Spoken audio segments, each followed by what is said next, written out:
As far as fucking bears are concerned, I say get rid of them all. They had their turn, and now we got ours. That's why dinosaurs don't exist no more. Wasn't it a meteor? They're all meat eaters. Meteor. Take it easy.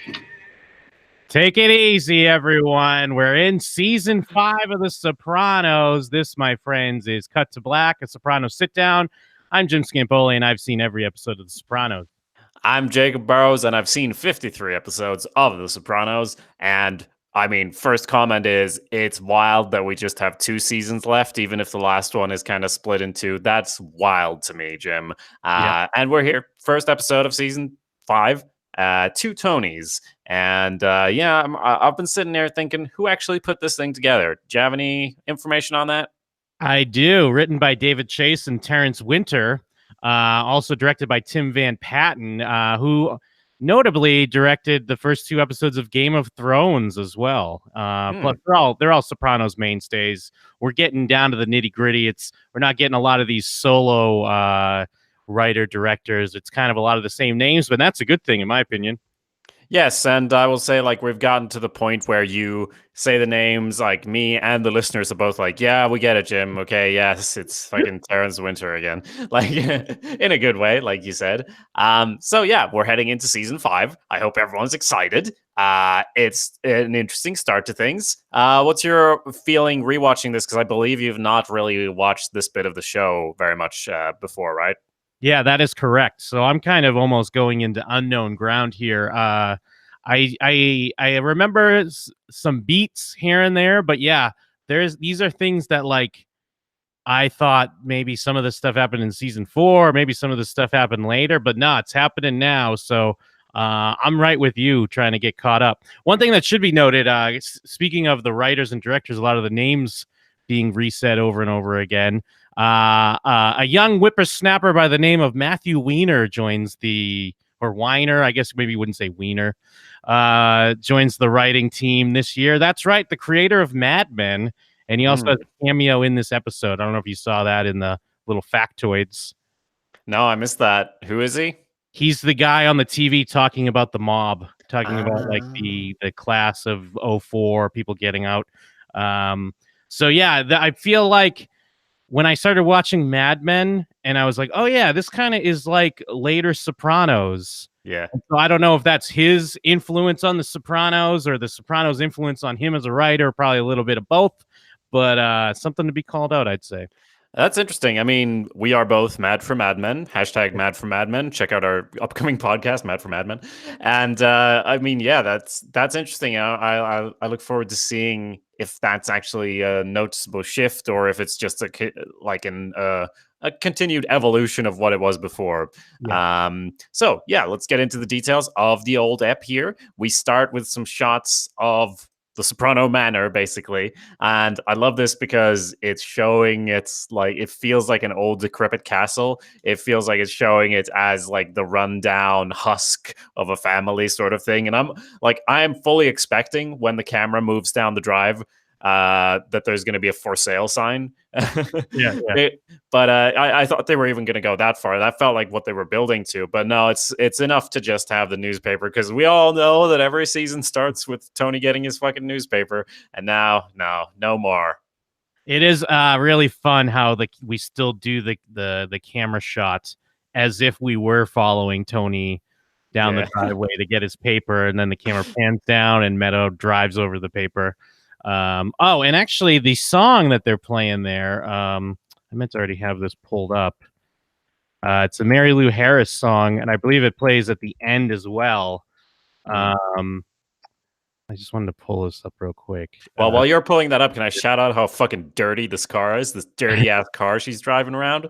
I don't know if this is one she got as a present in a previous episode, or if it's one of these expensive separation gifts I keep hearing about. But either way, it's dirty as fuck. Well, I feel like it's also the whole the evolution we've seen of Meadow, of how she's separating herself a little bit, trying to, I mean, because we saw her when AJ went into the city, she was working at like kind of a pro bono like law firm that was doing work for like, you know, poor people. Because remember, even AJ couldn't believe the place. So I feel like, and then she's like living with roommates, even though yes, they're royalty, but it's like the rich liberal Like she can't have this super nice car. She can't have her friend's car from season 2, that nice SUV. You know, she's got to be one of the common men. Yeah. Yeah, I just want to Wait. Sorry, is this not a nice car? I just assumed it was a Oh, nice car. I don't know about cars. I didn't think it was nice, but I don't know a lot about cars either. I mean, it's got one of those where you take off the ceiling things. That's nice. That's fancy, isn't it? I mean, yeah, it's fucked up, but still looks expensive I to think me. it's like a Mustang, and Mustangs they're not like expensive. I mean, they're not shit, but Okay. let us know. You into cars? Send us an email. Yeah, it's because gmail.com. Rito now. I want to call out a few lyrics here. Maybe we'll talk about the song towards the end too. But like the first verse, every night it's the same. I feel your heart turn cold as rain, and know that you'll be gone again. I hear the front door close. You say you got to go downtown. I guess there's someone else you found. So why are you still coming around? Heaven only knows. And verse 2, I've heard it said that talk is cheap, but still your words cut so deep.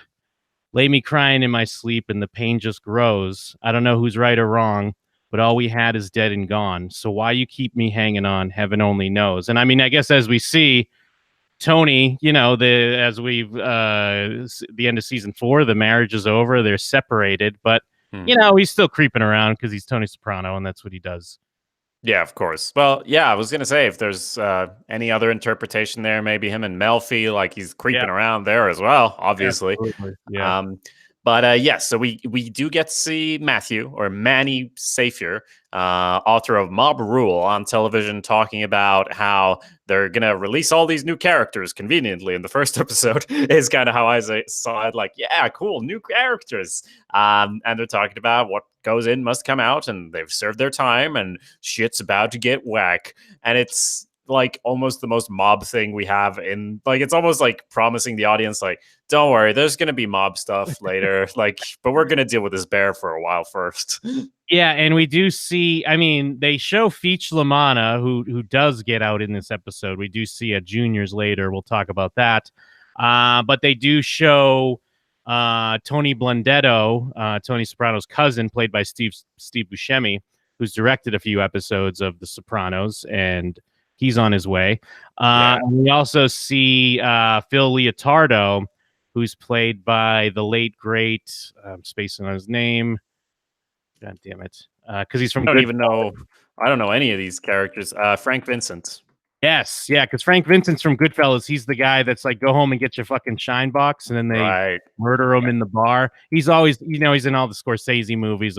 It can't be a Sopranos. I mean, it can't be a mob movie / show without Frank Vincent. It took this long to get him. So yeah, a nice little preview of some of the characters to come. But yeah, Feech Lamana, who we've heard about many times with his card game. You know, Tony. They stuck up his card game, and then friggin' what's his name? Jackie Jr. tried to do his own version of that, and that didn't work out too well. So I think that's kind of cool as well. Yeah, it's nice to see it all connect up a little bit with all the like stories going around. We do also, I mean, this is sort of moving forward, but there's it's like these stories that become mythology within the mob family. There's like the story of the Russian that gets brought up. But before we get to that, so whose house is this? Which houses are they in, Jim? Oh, I believe they're at Livia's house, which is where Janice lives now, but she's taking up the toll of keeping the Sunday family dinners going. And Bobby and his family are there as well. But she's married to Bobby now, right? Oh, yes. Yeah, because they have where she's like, where's my wedding ring? Yeah, and she's digging in the trash for it. Appropriate way to end the scene. But yeah, they're married now. So like, I guess they're living in that house then? Because she goes like, it's my house, Tony. I wouldn't think they'd be living separately. So I'm guessing they moved out of the old widow house and moved in here to the house where she almost became a widow as well, because she murdered her last boyfriend in that very kitchen. Very true. But we also learned is basically like down the street. Yeah. Oh, yeah. Of course. Watching them with binoculars in that episode. Yeah. Lots of fucked up stuff here, and we can see Bobby. He's settled into married life again. Like, remember how much he was crying over his wife? I'm not saying like to minimize that. I'm just saying after she passed away, he realized he wasn't cherishing what he had, and now he's kind of seems a bit more relaxed into the role of like, yeah, I'll be right there, whatever. Like, so that's nice to see. Yes, yeah. I mean, I guess we need to connect the dots from them singing "I Got You, Babe" in the finale, and now here we are. I guess, and they're married. What was the? I mean, this aired what March 7th, 2004. Wow. So when was the breakdown? When did Whitecaps air? I don't trust these time differences in this show, but supposedly, I mean, oh yeah, it's 2002 in Yeah. December the Whitecaps aired, but it's been a year according to Wikipedia. I don't see that indicated necessarily on the screen, but that's what I assume anyway. It sounds like Yeah. I sounds think right. they always kind of go that route, except for when they cheated like the end of Yeah. season 3 to season 4. But I guess that makes sense. But yeah, but think of this in real time. Like, oh, sweet, the final episode of Sopranos. I can't wait for next season. And then, it's like fucking a year and a half later almost. I guess that's what we live kind of with Game of Thrones and Westworld and such. Yeah, very true. It takes time to produce quality. How Yeah. else would they come up with the scene where Janice is digging through the actual trash for her wedding ring? So moving on, then we do have we have AJ playing a drum set. Now I will say I have heard worse drum playing in my life. I have been in bands with worse drummers than AJ, so fair play. Didn't know you needed to spend $5,000 to get a drum kit. I guess that's one of those fancy ones. The ones we had in our band were literally free. We found them. So it might explain the sound as well. But Carmilla and AJ are sort of arguing a bit. There's a bit of tension in the house because, she drove Tony out. Oh, how terrible. Go get that thing from the garage. And then there's a bear. And I'm like, okay, cool. There's a bear now.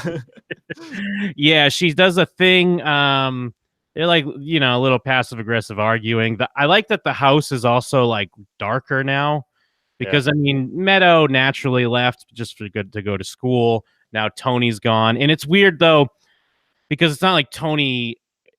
In a weird way, they're making it seem like Tony symbolizes the family, even though he was not there most of the time and doing shitty things. But between the emptiness and now the house is very dark, and she sees something like, "What? So nice to have a man," and then he's just like, "Yeah, well, fuck you." Should have thought of that before. Yeah, and it is noticeably darker now that you mention it. I didn't make a note of it, but I did feel like the colors look a bit different as well here, sort of, especially indoors. They've always had pretty dramatic lighting or coloring, I should say, when it comes to outdoors. But then indoors, we've had a conventional sitcom almost feel to some of the production, the kitchen and all of that. But it is different, and the lights are off, and she goes running outside when AJ's screaming, and there is indeed a bear. And I mean, this is probably not the hottest of takes. This must have been said, but like we've said 10 times how Tony's like a bear. So I mean, that's got to mean something, right? Look, I'm no critic or whatever, but it's got to mean something. Yeah, absolutely. And I think he was getting the pool vacuum or something, and it is happening near the pool. And with Sopranos, it's always the ducks, of course, and they represented the family, and they were in the pool. And now we're by the pool house again, and Tony the bear, or the two Tonys, if you will. And AJ, it's got to be somewhat, for Carmilla. Obviously, your child's in danger. This is, the adrenaline kicks in. You want to protect your child, but also he was just being a prick to you. So now that he's crying and saying "mommy," there's got to be some small sense of satisfaction, I'd imagine. I'll give her credit and say maybe like afterwards, but you see the look on her face. She's really like gone into mother hen protective mode. Like, I'm gonna beat this bear up. But yeah, I mean, the obvious parallel to draw is that much like Tony is sort of wandering into the house from time to time, not really doing much. He's just showing up now and again. Like the song said, this bear also kind of wanders in and out of their lives, causing havoc whenever it comes, and then disappearing again without a trace. And they can't get the permission to like shoot it or set traps or anything. So yeah, animals in this show, man. They do a lot with it, and I'd say this is also another good example of it. I haven't seen the next episode, but I'm going to assume the bear is never in the show again and never mentioned. But who knows? Maybe it will maul Meadow next episode. I can't say, but it feels like it's there for a bit of metaphoric spice. Sure, and especially here in this instance when Carmela's the one that scares it away and protects the home, basically. And then this, I mean, it's not a thing just The Sopranos does, but when I make notes now, and obviously when we're discussing it, I notice it so much more. They love to just cut to a quick scene because we cut to Tony and Valentina, like kind of not really for no reason, but they do this a lot where it's just a nice way to break it up so we can cut back to the Sopranos house and there's some time later on. I mean, we get to an important part with Tony and Valentina, but this is just a quick, nice cutaway, break things up. We see that they're still kind of together and he's already, he's had his fill. They're post-coitus and he's ready to leave. And then we're back at the Sopranos house with animal control. Like you said, there's not much we could do until he hurts someone or does something or we catch him on our lamp where we get a microphone in trying to catch this bear. Yeah, and there's this flirty eye exchange here with Carmilla, and I'm like, geez, are we going to have another one of these on our hands? But I don't really think so. Yeah, and let's see, we go back to Tony and Carmilla almost straight away, and sorry, not Tony, Tony and Valentina, and I was like, Valentina, I tell you, even like, is that Valentina? Yeah, it's Valentina. Now she wasn't like they weren't doing shit after Ralphie died, right? So this is kind of reaffirming that, or am I misremembering that? Yeah, I don't think she really pops up once Ralphie died in season 4. We don't really see anything. So yeah, there's nothing to indicate they were still together or nothing to indicate that they broke it off. But I mean, I guess things are still hot and heavy a little bit, but the fact that Tony's just kind of chewing and screwing and leaving, I think kind of tells us where we're at. Yes, but it makes perfect sense because after Ralphie, it would have been like, okay, so I don't want to deal with this, and I think they did break up at some point, and that was the horse was the big thing. Yeah. I mean, after his marriage falls apart, it would be really easy to just go back to Valentina. Why not? He's a bachelor, even so to speak, almost kind of. So yes, they're watching this film. Let's see, it's Prince of Tides. Yes, Prince of Tides. And, I haven't watched it, but from what I gather, it's Tony obviously remembering his own therapy days when he would rush out and slam the door, much like this guy does on Barbra Streisand. So, good stuff. Yeah, I was going to ask, does that storm out within the movie Prince of Tides count as a storm out? Jim, I was so thrilled when this happened, even though it was in the film, that I was like, finally, we get one up on the counter, even though it's stretching the rules. Like, I kind of want to count it because it is specifically someone storming out of therapy. And then we get an even better one later, obviously. But yeah, I'll count it. If you want to count it, we can count it. You know what? And I don't even feel like we're cheating, even though it may be in a weird way. We're almost cheating. But I feel like this counts because we counted the horse. And this is specifically a therapy. It's kind of almost a weird stand-in for the Tony and Melfi situation. So I think we're counting it. I think so too. Let's count it. Throw it up on the board. Wrong one. Okay, so someone died as well, I suppose. Fuck you. Okay. Right. That's a familiar fuck you. Yes, so well, now we have to raise the death counter as well, Jim. You fucked it all up. No, not yet. We not yet. I mean, we will anyways, but no, don't raise it yet. Okay, we'll hold off. So if you're counting at home, we're at 14 stormouts, 39 deaths. But yeah, Tony's really loving this film, man. And why do you think he's smiling so much? What's he grinning about? I mean, yeah, because it's, again, I haven't seen this movie either. But he's remembering therapy, and he's even kind of laughing that it's getting into this dramatic state like his old therapy days, and he's thinking about Melfi, and Valentina's even kind of making fun of him, like, oh, look at this like goofy smile on your face. Yeah. Yes, and I haven't seen it, like I said already, but if you go to the Wikipedia, it has this guy and this therapist laying in bed together on the poster. So, like, let's assume he watched the rest of that and went like, yeah, that sounds like a good idea. This seems like it'll work out. And he goes ahead and sends some flowers. And it wasn't until after the episode I was like, oh, Prince of Tides. Like, Yeah. it's because I don't like, we don't have that brand here anyway, but it's Yeah. fairly confusing. Yeah. But yeah, I guess he's just throwing it out a nice pun there, expecting her to catch it, as I'm sure she does. It's so corny too. It's so corny. But I mean, I Yeah. get what he's doing, but it's like from your Prince of Tide, and then there's Tide with the Roses. Ugh, I'm almost like cringing for Tony with what he's doing here, but I get it. Now, I mean, we'll get into it a bit more when Melfi brings it up, but I kind of believe Melfi's take. It's obviously not. He's once again, we've seen Tony do this before. He's confusing the therapy for attraction, but also, I mean, of course, there's attraction there too, because Tony does like these well put together, to hit in his eyes, anyways, women that handle it all business, but Yeah. he missed therapy, right?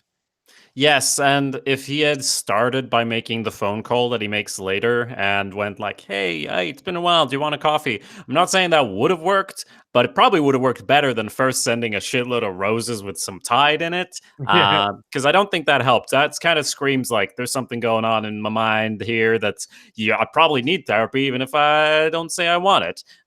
So yeah, I think I'm on your side with that.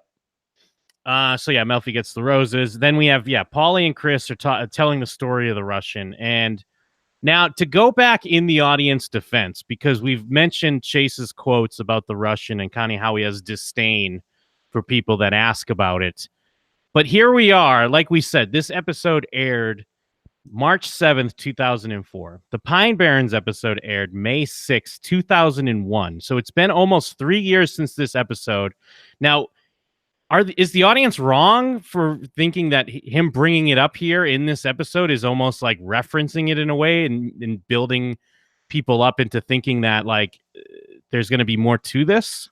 Yes, they're wrong because that's the opposite of what it is. This is them saying "fuck you" for even caring about it, because that's what they are saying there. It's like, oh, where could he be now? True. Fuck if I know. Who the fuck cares? Like, who would give a shit about that? What kind of idiot would worry about that? That's literally how I took it, as like a comment to the audience. You're right. I did forget about that part where he is immediately. They're like, whatever happened to him? Who gives a fuck? Yeah.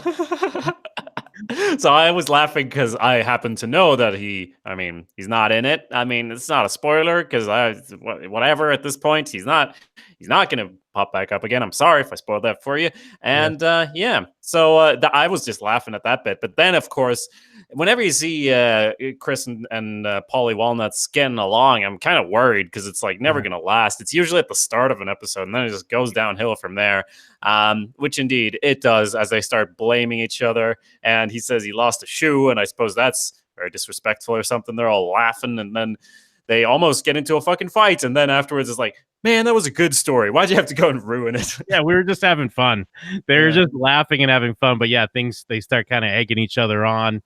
Yeah, Chris even kind of does like, oh, don't leave me, Chris. They start getting to the truth of this story. And to me, I read this as important to later on, too, because we're hearing them tell the story in a certain way, and we know they're leaving stuff out and they're kind of pumping things up to make it look better in a way where it's like, I'm chasing him. I took a chunk off of his head, and they're acting like it was so cool.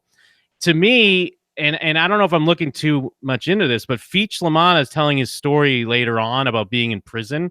I feel like he's lying. And I don't know, I've never really even heard anyone talk about this before. Like, I've heard people reference Feech's story as like such a badass scene when he's talking about I went up to the biggest, blackest, and I nailed him and blah, blah, blah. And like, I always read that as so cliche. I was like, the Sopranos would not use that's the cliche. You go up to the biggest, blackest guy and you beat him up on your first day of prison. So I read that as like, that's Feech also amping up the story of how he was actually scared in prison and probably, not that he was a bitch, but I don't know. Okay. I think that I think he's a liar. Yeah, well, he was probably running a card game in there, and he got held up with a razor or whatever that someone smuggled in instead of a gun. But yeah, I've actually heard that referenced on your podcast, Jim and Them, that line that you've brought up in various situations. But is it? Did it start here, that line? Because you're the one I've heard references. Is there somewhere else where someone tells a similar story, or because you did mention it's a cliche, kind of that To sort of me, strategy? to me, it's a cliche because I remember even watching this when it originally aired. It was already like I've heard it in so many like crime movies or prison movies or whatever. Yeah. Okay, interesting. Yeah, because I think I've specifically heard you quote that line, in jest, talking about prison strategies on jimandthem.com. So it was interesting to me, like, oh, this is where that's from. But yeah, it could be a broader strategy than that as well. So Tony makes a phone call to Melfi, and it's all fun and games until I think, yeah, he asks her out. She goes, just can't do it. Clinical relationship, all of that. And he tries to joke it off, but then he is actually, he's sad about it. I'm sorry. Yeah. So yeah, Tony asked Melfi out. I'm sorry. I sent you a text because you sound like you're peaking a little bit. Any better? Or yeah, that sounds better. Okay, I think. All right. Sorry about that. I didn't mean to interrupt the flow. That's okay. Hopefully it's. Let me triple check this. Bear with me. Oh no. Well, that should do it. Okay. There we go. Yeah, that's my bad. Okay. Well, no, I should have said something earlier. I thought it was something on my end. Nah, it was my end. My bad. Okay. Well, anyway, let's get back into it. Okay. Sorry about that. This will all be edited out of the podcast. So yeah. Tony asks Melfi out, and of course she's not gonna do it. Now, is this when he shows up, or it's not when he? Okay, yeah, this isn't when he shows up when she's running her weird group therapy or whatever. That's later. Well, as he does point out, I will not be deterred, and we shall speak of this again. He's putting on a front. He's being another Tony, one we haven't seen before, and that sort of thing. Yes, yeah, but it is interesting too that he's not going to pick up on the fact that this may work with just random women that he meets, but this is Melfi here. She knows him. He's said things to her that he's not even said to like Carmilla, as far as like insecurities and anger and whatnot.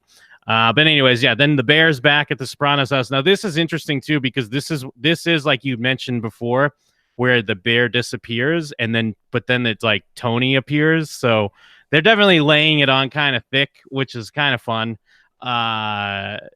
Because it's like she sees it out the window and she like runs down, and then it's like it's gone, and then all of a sudden Tony's just in the kitchen, like he shows up. It's like, the harbinger of the two Tonys, the bear was here. Yeah, there's a real Bruce Wayne type thing going on. You never see the two of them in the same room, do you?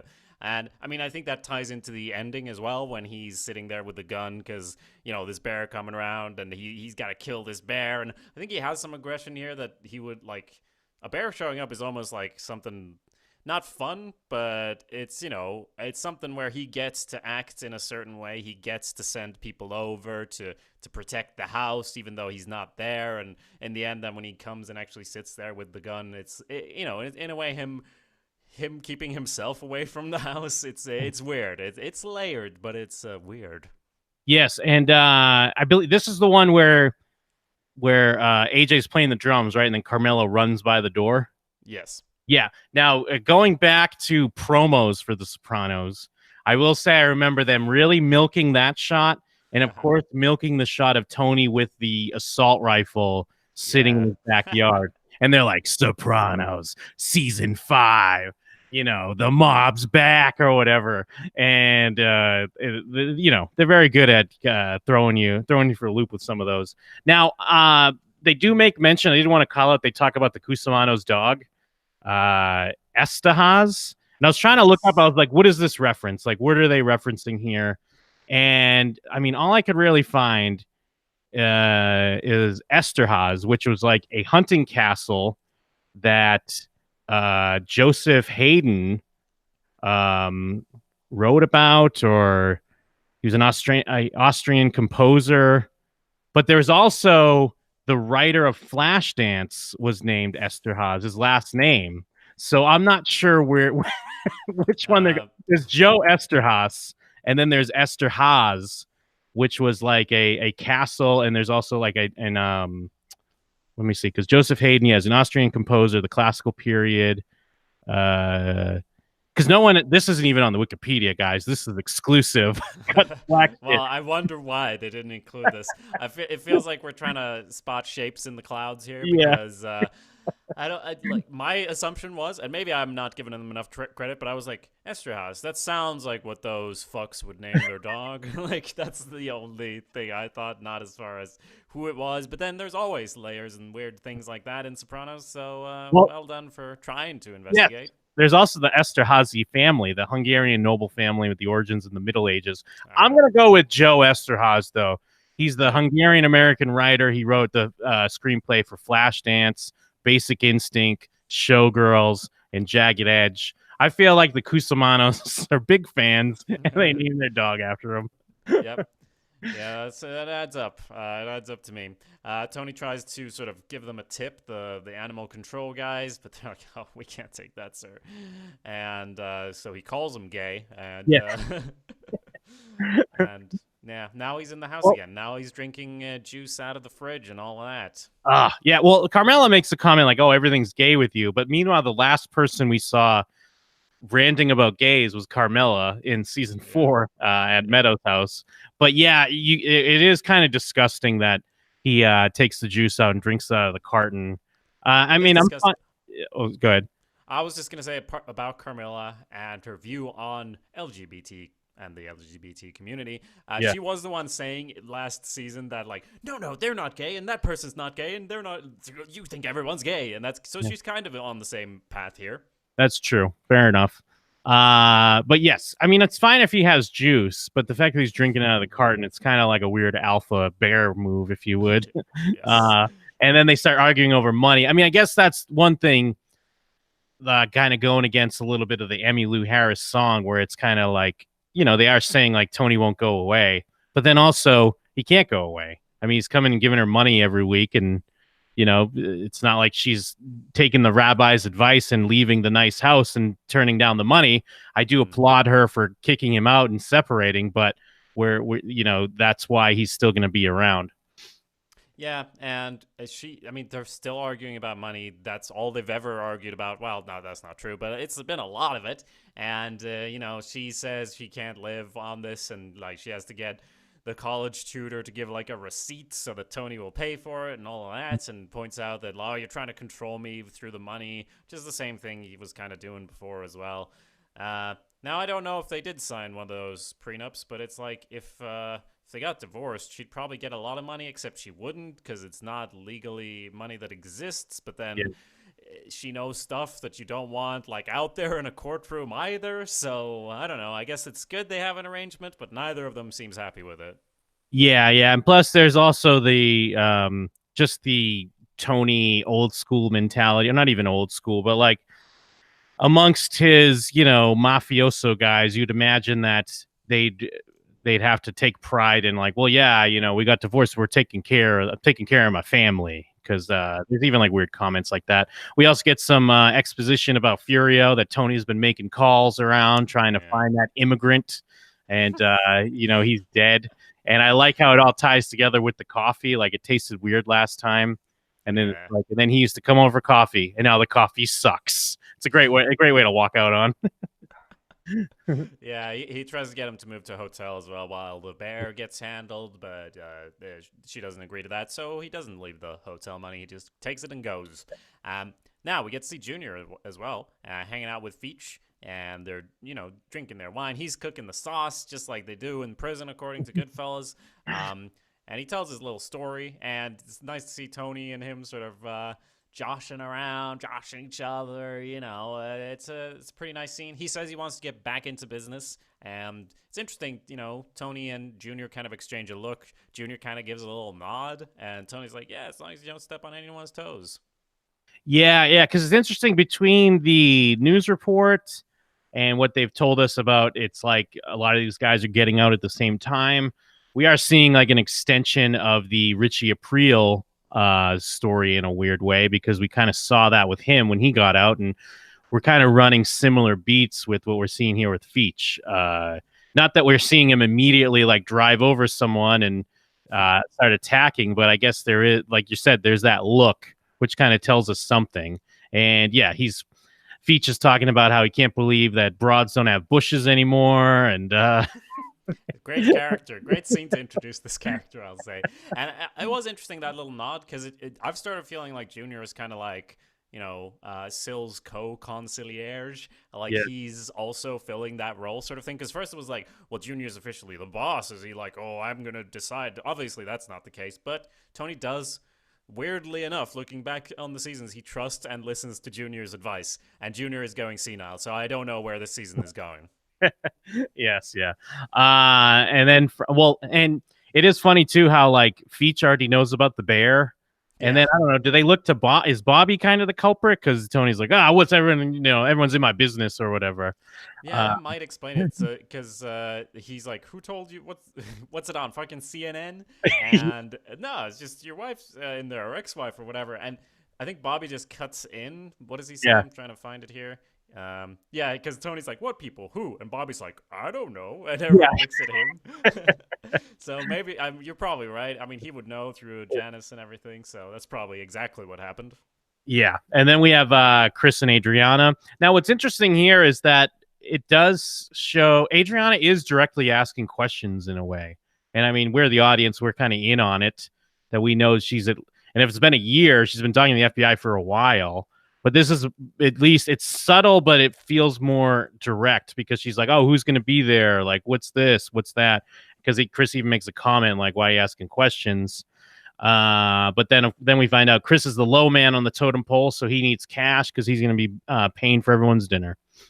Yeah, that flew totally over me. I think they're completely right about Adriana, but I just figured she's asking who's going to be there, and he's like, guys, but then we see there are obviously girls there as well. So I was reading it more like, so who are you going to dinner with? But I think you're right, or it's a bit of both. Yeah. And yeah, it is funny that he's taking her money. Like, she's like $400. He's like, this is it? This is all you got? Kind of more like it's a nice extension of, we saw Chris for like 2 seasons being like, I want to be a made guy. I need to move up the ladder. And then we saw him become a made guy, and it's been nothing but annoyances from then on as well. It's not all it's cracked up to be. Yes, and so we have, maybe you can enlighten me on the name, but one of the guys there showing up at the house to get the gun and the Penny or whatever, and I'm like, when I imagine where they have the gun, I wasn't like, it's clearly in one of the pillars with a grenade. And I was not imagining one of those weapons. I thought maybe a rifle, but I'm an idiot. Yeah, it's like an assault rifle, or like a Russian fucking assault rifle or something or other. And yeah, it is interesting how they show the grenade, because I mean, it's shown in a way that you think, what is this, Chekhov's grenade or something? Because and again, I'm not really speaking on authority of spoilers, but it's not like we're ever going to see that grenade again, right? Yeah, I felt that as well, that it was kind of like just showing how over the top it is. I know less about guns than I do about cars, but it looks like an AK-47. I played a lot of video games, so that's what I assume. And a grenade, it's almost there like a little decoration. Because when are you going to use a grenade? It's almost like, I want to be a mobster like in the movies, so I need to have a grenade, even though it's not a great idea if someone comes and searches the house. But hey, whatever. Well, yeah, and plus, maybe they just want to amp it up a bit, because technically they've done this gag in, I think, the pilot, when Meadows trying to sneak back into the house, and then Carmela is like, "We have guns," and then she grabs this like assault rifle and runs outside. So yeah, I guess we got to amp it up. Like, hey, we already did this gag, but don't worry, there's a grenade too. They get all kinds of crazy shit at the Soprano household. Yes.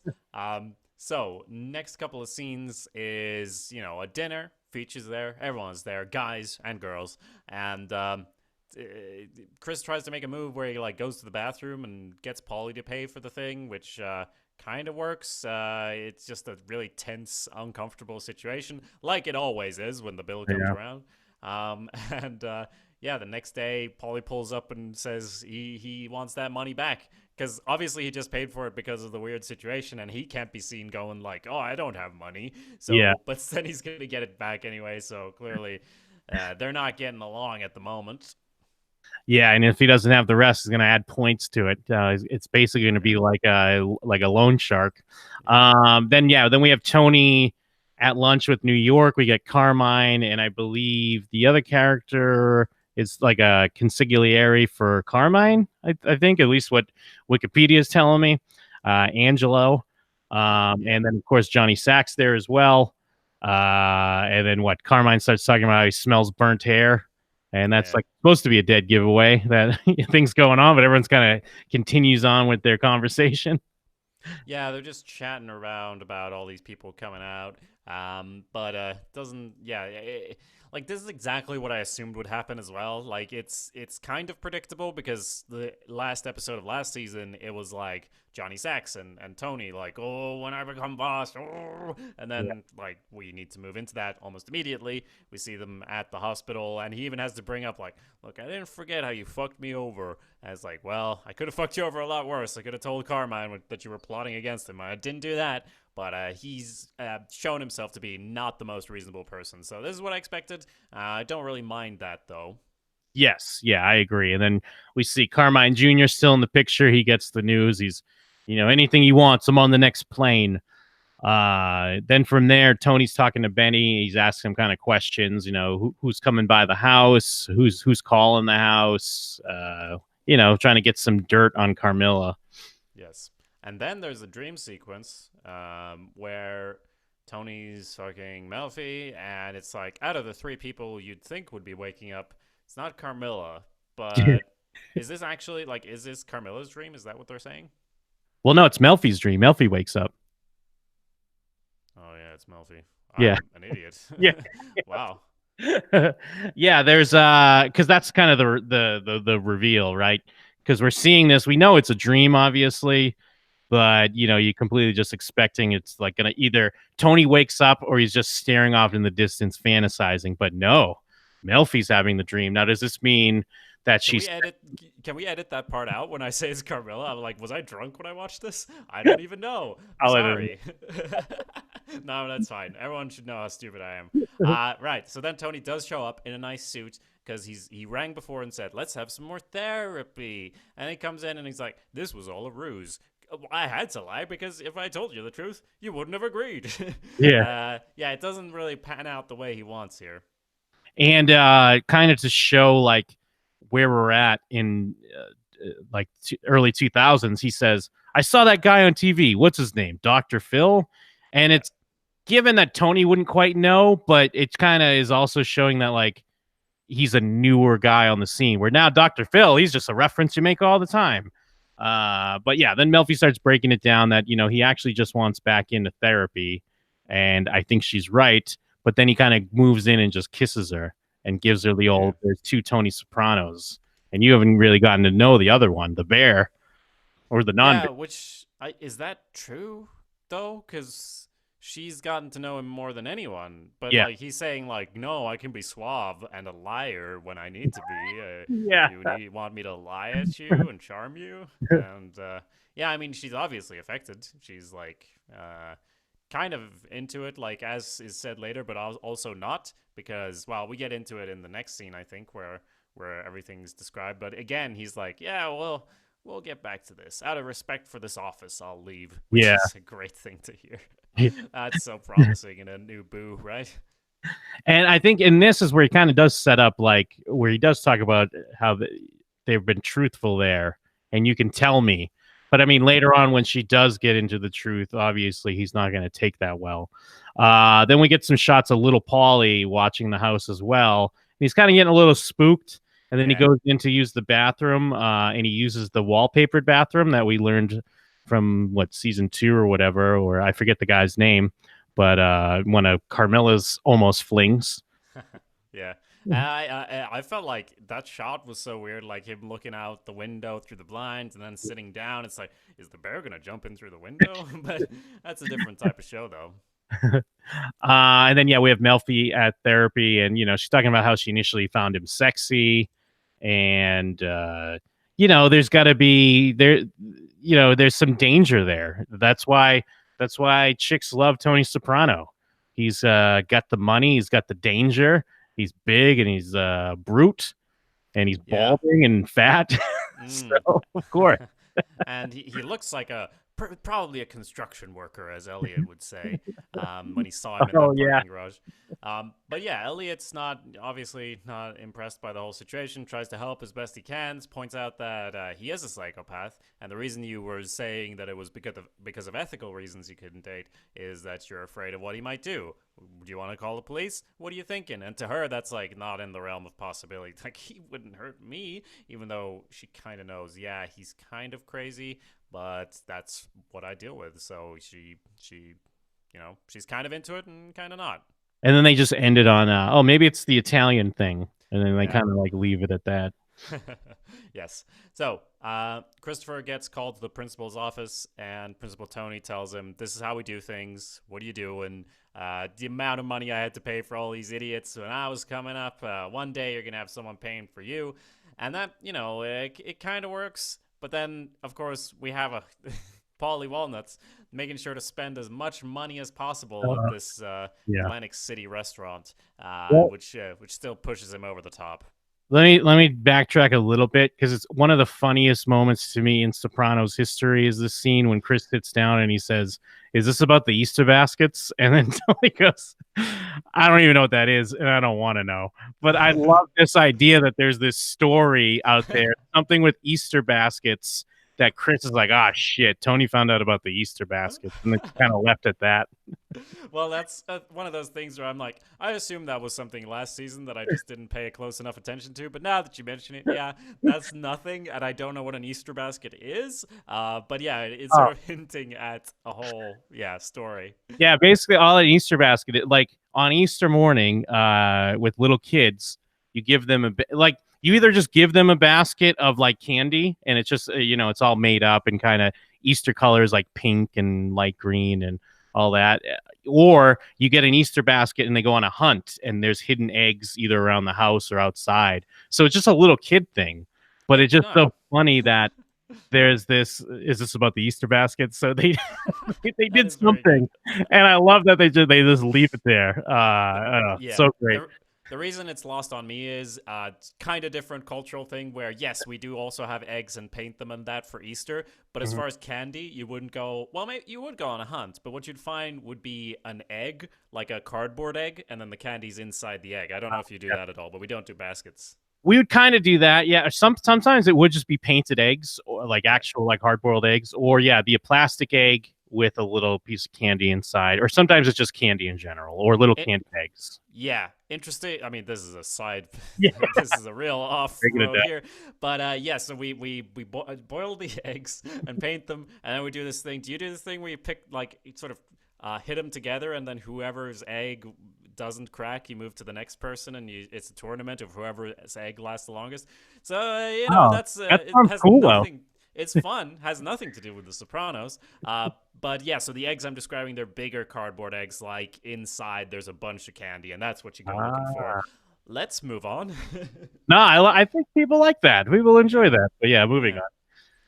And also, I mean, at Easter, it will often be like covered in snow, everything still in Sweden. So like you're not gonna walk around with a basket. You need I've been trudging through snow to a tree to like get down a cardboard egg filled with chocolate. So anyway, there's this dinner. They're upset. They send over Cristal. Paula needs glasses. Funny line. They're having this big dinner in Atlantic City because they're kind of like showing their like the boardwalk and the casinos and whatnot. And I like that. Like, there's this whole thing going on with Chris and Paulie, and Paulie's purposely running the bill up because he knows it's pissing Chris off. But then Tony's bummed, like noticeably. Everyone kind of knows, like, hey, Tony, what's going on? And Tony's kind of like the heart-stricken high schooler, where his crush won't, reciprocate his feelings or whatever. Yes, and he uses his consigliere to the best of his abilities. Like, it's abroad, to tell you the truth. And I wonder if Silvio puts two and two together, because he says, like, that it's a friend that he's had for years. Is like, Tony does, because he says it's a platonic thing. Tony doesn't have friends who are women that he's had for years, and it's a platonic thing. And Silvio knows this. So I wonder if he puts things together, or if he's forgotten all about the therapy thing, given that it has been years. Yes, yeah. We find out that the bill is basically up to what, 1184. Excuse me, $1,100, 1184, and they're arguing outside over the bill. And right as things are about to come to a head, the waiter comes out because he got a shitty tip of basically like $15. Now, typically, that's like, you want a tip. I mean, because I don't know what you're tipping. We get into culture here again. I don't know what Sweden, or you're living in Ireland now, if they are about tips there. But here in America, you're looking at minimum 15% tip. So on 1184, that should be $177 tip. Now that seems like a lot, but think about it. That was a big table, a lot of rushing around, a lot of getting this, a lot of getting that. But Chris tipped like 16 or $15 or something like that. Yeah, no tips over here unless you want to be real fancy. Like, you don't need to tip, because I presume people get paid more here, maybe. I don't know. It's not expected usually. I actually got a guidebook to Ireland, and I do live in Ireland now, but I got a guidebook, and it's like, tipping. Oh, it's not expected, but, you could do this much. And I'm like, I've not seen anyone tip that lives, like, we don't have any money. I live in Dublin. We don't have any money because of rent. So, yeah. But clearly these mobsters do have money, so you can't understand his frustration. He does come in at the perfect time to give them a common enemy. If there's one thing Paulie and Chrissy thrive off, it's beating the shit out of someone else. They throw a rock, Christopher throws a rock, and then he starts, spasming. And Paulie's like, well, now he's gonna say we hit him with a brick, because we did. And still going, this asshole. They just shoot him and drive the fuck out of there. He's fucked up, Chrissy. Yeah. And then doesn't Chris say something like, these people have medication or something? Like, he's acting like he's like an epileptic, but not that he just got a brick thrown off the back of his head. Yes. And they peel out of there. Now, before we move on, before we forget, we gotta add this one to the counter. Yes, absolutely. This is a good death. This is a good death, and yes, it does. It brings some friends together. So we're gonna throw it up on the counter. Very good. So perfect. Yeah, he gets killed, and it's just the push they needed to settle their differences. Like a good death always does. It brings people together. Much like Carmine's still in the hospital. Everyone's being brought together over that as well. Because that's the next scene with little Carmine, or whatever his name is. He's fallen apart. He's clearly not going to be the next boss. And Johnny's there like, oh, we're all praying for him. I'm praying so fucking hard that this fucking guy is going to live. And so on. Yeah, and it is going back to the waiter. It's fun that Paulie's the one that thinks to grab the check or the money. Because Chris just kind of runs away. But then you hear like, that's my money, Paulie. And then, quick hospital scene. Then Paulie calls to bury the hatchet with Chris. And I like that they're kind of like, considering what happened, like, life's too short. Like, they're they're the ones that caused it. But they're kind of like learning from murdering a guy over nothing. They're learning like, hey, life's too short. You got your friends and your family, so you might as well keep them together. And Chris is reading The Search for Bill W., which I guess is the co-founder of Alcoholics Anonymous. So I guess he is kind of staying on the straight and narrow so far, which is good. Yeah, that is good. And I think Paulie says, who knows what could have happened? One of us could have got hurt. I mean, the implication is that they would have hurt each other if that guy hadn't shown up. And it's weirdly beautiful. Whenever they get along, it's like, oh man, this is not going to last, but it's beautiful for now. Yeah, for sure. Then we have Melfi's group therapy. I love how it just kind of drops. Sorry to cut you off. Just a quick question. They say we'll split the tab, and I'm like, did they mean did they not steal the money back, or like what does that mean? What I think what Paulie's saying is, Paulie Paulie stole the money back, but he's just gonna split it with Chris. He's not gonna give him, and technically it's Chris's money, but I guess it makes sense that was money spent that they got back, and now they're treating it like a score. Weird, yeah, because like they say like I'm not too worried about the police. They don't know what's down there, but like if someone gets murdered and then the money's missing and it's that big of a tab, it's not that difficult to put together what happened. But yeah, I suppose either way they're paying in cash, so they're not necessarily traceable. But yeah, so they just split it. That's fine. And it kind of almost would shed light a little bit more on why Paulie's being so agreeable, because it's almost like even though he's already got the money, he's like, I'll just split it with him, like rather than then we're gonna be fighting over this money. The money's involved. I think that helps pushes them into a more agreeable situation. Interesting. Yeah, or is it? I don't even get it. Are they talking about future tabs? I don't think so, because Christopher is still going to have to pay for everything, right? Yeah, no, they're talking about that 12 hundo. That 12 hundo they came up on after killing someone. So it's not like he would. Maybe he would just still have the tip in there. Maybe he did go and pay for it. Like, because he wouldn't necessarily hold all the cash going outside, the waiter, I mean. So maybe they actually did pay for it already. But then he's yelling, that's my money over just like $17. I think the waiter did have the cash because he's holding that, like, the check thing. It's folded up. And Paulie's just the one that's in possession of it. Okay. Makes sense. Then we have the group therapy. And it's kind of it just drops in on one of those, like, when you do that, I don't like it. Like that's not the exact line, but it's just funny. It drops in on such a basic like therapy thing, and like, all right, good session. We'll meet up next week. Applause as well. You make me feel less than. Yeah. And there's applause. Tony's got his tickets to Bermuda because he's like as he even says, I'm pulling out the big guns here. Showing that he doesn't know what's going on. Like if he called like again another week later, like, hey, okay, maybe dinner's too much. How about a coffee? Like maybe he'd get somewhere with it. But no, he has to show up with tickets to Bermuda. Like she points out, I declined your very nice offer of a dinner. So you're thinking I'm gonna go on vacation with you? And that's showing that he's not in the right mind for it. But he wants to know why, because he watched something and he knows it's not just about the doctor-patient thing. And she is truthful and he doesn't like it. Yeah, our values are very different.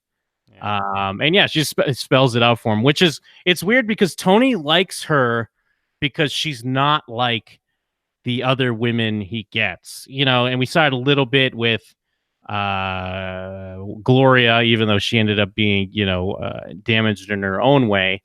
But he likes her because she's not like the other women, but then he's using these standard tactics like he thinks it's going to impress her that he has a ticket to Bermuda or whatever, like if he came in with some dumb, horseshoe ring or earring or whatever it was. I guess it is because, like Melfi said, he does want therapy, but he's confused and he's not reading it correctly and he just thinks he keeps coming back. But then, of course, she breaks it down because she knows that, he lies and steals and, he's does crime and he's already treated his wife like shit and he's treated other women like shit. And then we get the big fucking, I mean, I guess, we're going to throw another one up on the board because this is a storm out. Of course it is. Let's throw it up there immediately. All right, let me get this here. Let's see what we got here. Play the right one. Fuck you! Yeah. And now, is that the fuck you? I couldn't remember when I was watching it because it does sound like it though, doesn't it? But he says it. I've heard him say it other times, and I'm like, that's definitely it. So let me find it, or maybe you should find it to play it side by side if possible. Yeah. Let me pull it up. Let me pull up the episode here. It is 49 minutes in, 49 minutes, 15 seconds or so. Okay. Yeah. Let me pull it up and compare. I feel like it isn't, but I think he's just nailing that delivery because I feel like I might have pulled it from an earlier episode. Yeah, I think you mentioned that, but I was sure when it happened. I was like, that was the fuck you. So I don't know. This might be you. Oh, I just missed it. I went back too far. You're not a truthful person. You're not respectful of women. You're not really respectful of people. I don't love people. Maybe you love them, I don't know. You take what you want from them by force or the threat of force. I couldn't live like that. I couldn't bear witness to violence. This is still worth hearing, but he's about to say it. Fuck you! Fuck you! Those are them. Oh, is it? Maybe this is it. No, those sounded like a little bit different. Can we play that back again? Can All we right, let me rewind? pull it back a little bit here. All right, yeah, let me see. Just play them after one another. Yeah. Couldn't live like that. I couldn't bear witness to violence or. Fuck you! Fuck you! Yeah, it's different because she kind of talks. He talks over like a little bit of it too. You'd almost hear her. So damn, that's so good. that's Gandolfini though. That's Gandolfini nailing that delivery each time. Of course. Fuck It you! is good. I mean, jokes aside, it is also good delivery, and it kind of brings to a boiling point this whole thing that we've seen, that something's not right under the surface. And she does say, I would like to make it possible in the future for you to come back, because that's kind of her showing concern as well, because guess what? No one else is going to therapy you. I'm going to therapy you. I've therapied you before, and I could actually do it, and I know where you're at, and you just need to stop doing this season 1 shit, Tony. Stop thinking you're in love with me like you did in season 1, because that's not what we're about. Because it really is like he sees this movie, and it reminds him of those feelings. Like he hasn't seen her in, I assume, a year, so it's like not a real affection. I mean, he does have affection for her, but it's all twisted up and weird, and there's Bermuda tickets, and so this shows that he wouldn't be able to handle that either, because like she says, in a professional capacity, yes, I can accept that you're a piece of shit, and I want to help you be less of a piece of shit. But I wouldn't want that to be my full-time job as your GF, especially since I know you'd be unfaithful immediately, and I could probably tell when you were as well. So, fuck you, Tony. You fucking cunt! Yeah. Oh, there, yeah. Yeah, that's Tony's answer to that. Jacob, don't tell Tony. Even though you just, very succinctly broke him down. Whatever, you fucking cunt. He's driving all mad. Yeah. And this brings us to the end where he shows up at home, tells his minion to go away because he's going to sit outside with that gun. Which also is not like a great indication that he's in the best mental state ever. Like, I need to shoot something. I need to guard Mikasa, my house, this sort of abandoned castle that I left behind. I'm now returning to guard it, even though I'm not allowed inside it. I'm still gonna guard it. It feels like a meaningful thing. I don't know how to put words on it, but it's one of those things where a film or a TV show can actually do something that is difficult to do in other mediums, where he's there with a gun, smoking his cigar, and it feels meaningful. Yes, yeah, because also he's also responding to Melfi's rejection. And even though he's been rejected by Carmela, he can still go and protect the house and play some sort of role. You know what I mean? He could still try to be like a patriarch or like an alpha male in some way and protect the house from himself, from the symbolic version of him. So yeah, it's great stuff. I mean, even like the bear thing is a bit on the nose, but it's still used to great effect. And the fact that we don't have the therapy to explain it, I think, is why they probably nudge it a little bit more towards a kind of obvious. But it's still there, and there's still a lot of layers to it to unpack. It still really works, I'd say. Yeah, I like it. And I will say, this episode clearly not as action-packed as the last episode or the last couple episodes of, but that's always been kind of the case. You get someone shot in a first episode, but usually it's kind of like incidental, or it's not really important to the story. But this episode, it does what a first episode of a season needs to do, in that it throws a lot of new stuff out there onto the board, specifically all these new characters. I mean, I'm excited. I mean, I love Feach, is it? Yeah, I love him. Feach, yep. So all these other characters, I mean, Steve Buscemi, this is I'm really intrigued to see how this is going to go in this season. Yes, yeah. There's a lot of good stuff in play. We're back in Sopranos. I think that they're always good with the premiere. Besides maybe the whole FBI thing with the lamp, that wasn't very good in my opinion. But otherwise, getting you kind of back in the mode, getting back in Tony's mindset, and yeah, ready for a new season. So I'm excited. Yes. So before we finish up here, just wanted to mention we've been getting a couple of reviews on iTunes, which we very much appreciate. Please do send in your reviews on whatever podcasting app you're using, really. And specifically iTunes, though, it does kind of help us out. And let us know what you think. You can also email your thoughts on this season or upcoming episodes to showswhatyouknowshow@gmail.com, and we'll include your comments in the discussion. For more from Jim, jimandthem.com. I have a website. It's awesomepedia.org. You can find lots and lots of podcasts and other goodies from us at showswhatyouknow.com as well. What else, Jim?